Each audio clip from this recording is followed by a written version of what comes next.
Omuhurru y'okurambura n'okugunjura abatuura aha mpingano y'omwani abakuru ku rugo mu Rumengo bahika omu ishaza rya Kabura eyi bashaba enkwataniso mu kurwanisa obukene.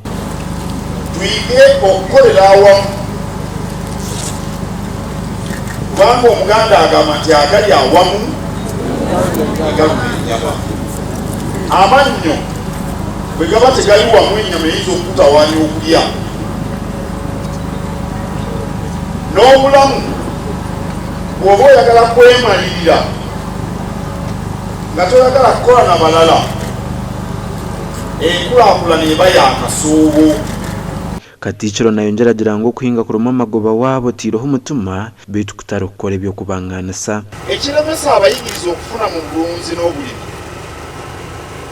kubanga obulimi bakirabanga kutwaliriza budde. Ku nnimiro ajjayo lwa 6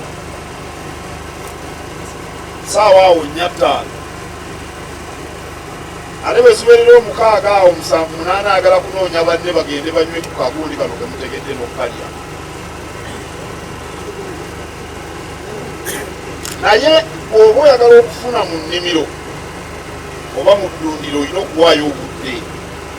Hiine abahingi b'omwana betuganiireho nabo aha mpinga y'omurembe omu kicweka kya Kabura. Emwanyi nnungi nnyo, abakyala bakutte ku ssente olw'emmwanyi era ffenna nga Yamutura ffenna tuggumidde lwa kulima mmwanyi. Tuli basanyufu nnyo era twebaza Buganda yeebale nnyo okutufaako. Mukama waffe Kabaka Katikkiro waffe mwenna tubaagala. Ku kitongole kya UCDA kukijjawo nze ndowooza nti kyandibadde kirongoosebwamu bulongoosebwa mubaamu ensobi ezirimu mu kifo ky'okukijjawo kubanga okukijjawo obudde ate ng'okuva emabega yonna tukitegeddeko nti kibadde kikola bulungi. Omurango guno gwetooloora amashaza 18 ga Buganda aho abahingi bari kweyonjera obuhangu aha mpinga y'omurembe. Ffe ng'abakulembeze mu Kabura kye tuyamba kubanga tukakasa nti abantu bangi balima emmwanyi naye nga tebamanyi ki kyennyini kye balina kukola.